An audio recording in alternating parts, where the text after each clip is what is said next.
नमस्कार मित्रों, खेल और खिलाड़ियों की आवाज़ खेल पथ में आपका हार्दिक स्वागत है।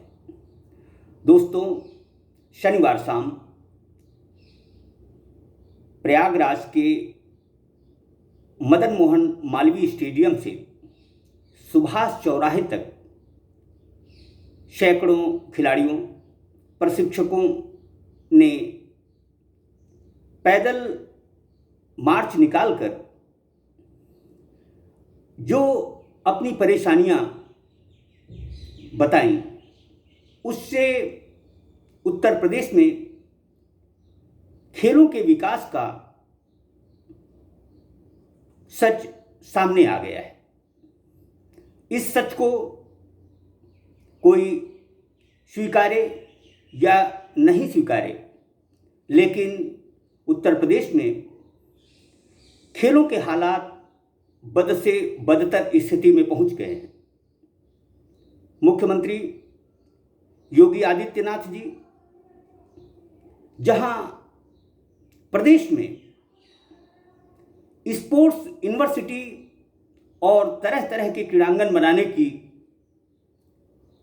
जगह जगह घोषणाएं कर रहे हैं, उसके उलट उत्तर प्रदेश के समृद्ध स्पोर्ट्स कॉलेजेस, आवासीय छात्रावास तथा दीगर क्रीड़ांगनों में चौपाए विचरण कर रहे हैं। इन क्रीड़ांगनों में खिलाड़ी खिलखिलाने चाहिए, लेकिन खिलाड़ी खिलखिलाएंगे भी कैसे जब प्रदेश में 19 महीने से प्रशिक्षक ही नहीं है।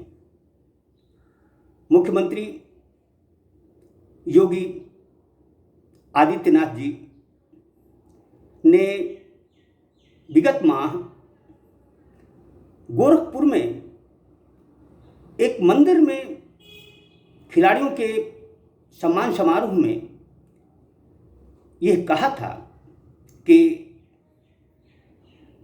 अंशकालिक खेल प्रशिक्षकों की सेवा बहाली होगी, उन्हें बढ़ा वेतन मिलेगा।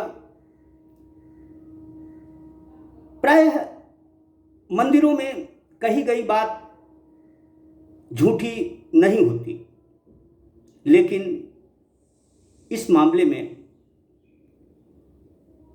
अभी तक प्रशिक्षकों को जिस तरह इंसाफ नहीं मिला है, उससे कई सवाल, कई संदेह पैदा होते हैं। इन प्रशिक्षकों को इंसाफ दिलाने के लिए प्रदेश के उप मुख्यमंत्री केशव प्रसाद मौर्य ने भी अपनी तरह की कोशिश की, लेकिन उनकी कोशिश भी असफल साबित हुई।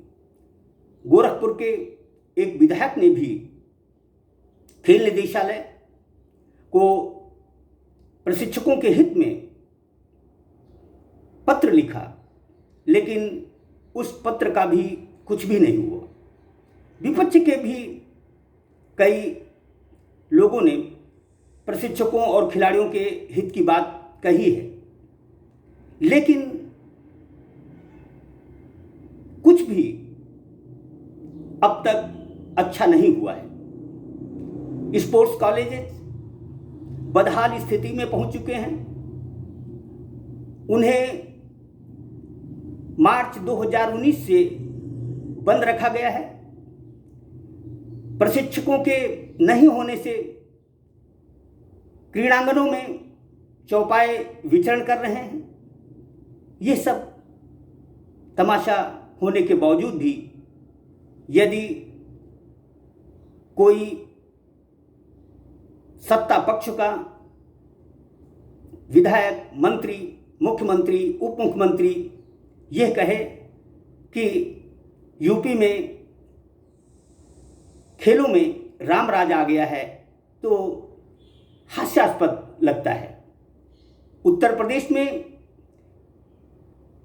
खेलों में रामराज नहीं, बल्कि रावण राज आ गया है। रावण कौन है यह बताने की जरूरत नहीं है। दरअसल जो व्यक्ति पुत्र मोह में फंसा हो वह दूसरे खिलाड़ियों का भला कैसे कर सकता है। समय बहुत बलवान होता है। जिस तरह से खिलाड़ियों प्रशिक्षकों को खून के आंसू रुलाए जा रहे हैं उससे यह तय है कि योगी सरकार के खिलाफ माहौल बन रहा है। समाजवादी पार्टी के मुखिया अखिलेश यादव को पछतावा है कि उन्होंने अपने कार्यकाल में एक गलत आदमी को खेल निदेशक बनाया है।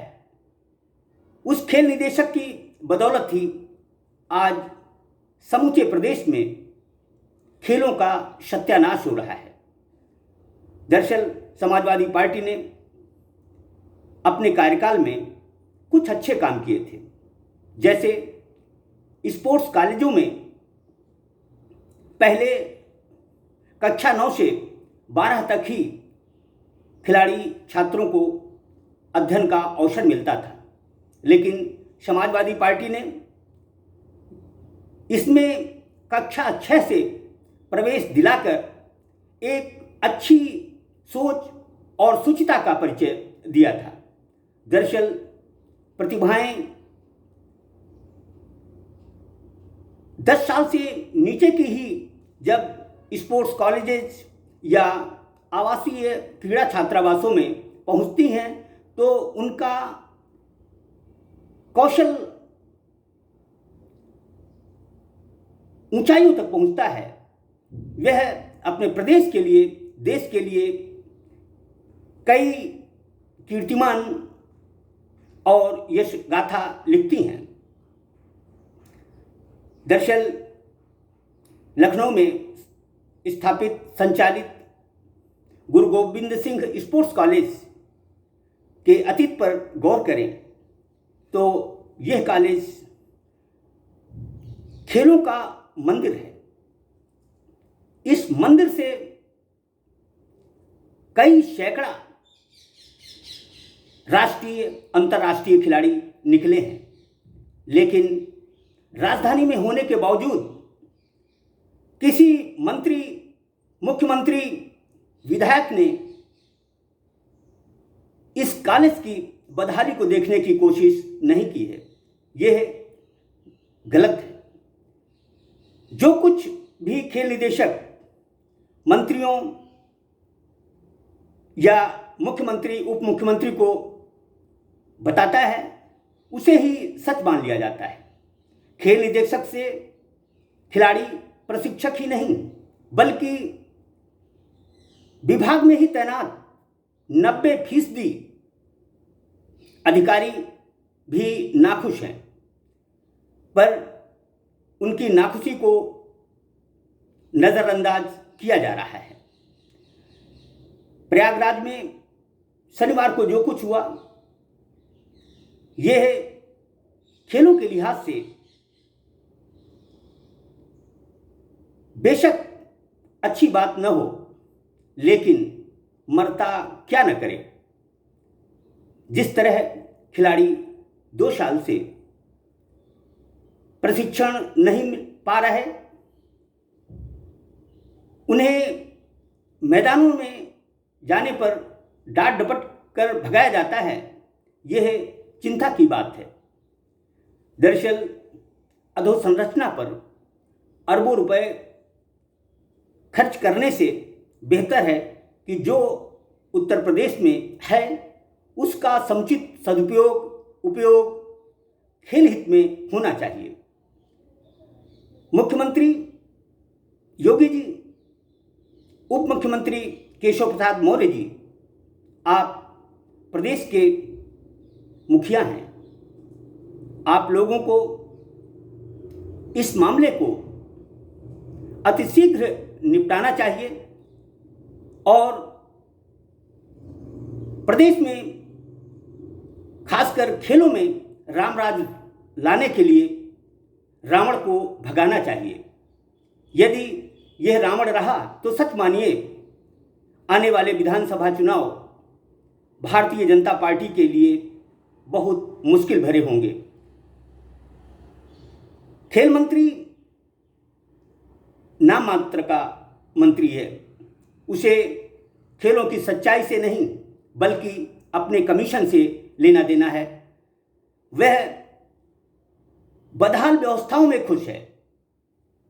उसके जिले में क्रीड़ांगन बदहाल हैं, लेकिन वह खेलों के विकास की बात करता है। ऐसे खेल मंत्री जब होंगे तो प्रदेश का उद्धार नहीं हो सकता। जय हिंद, जय भारत।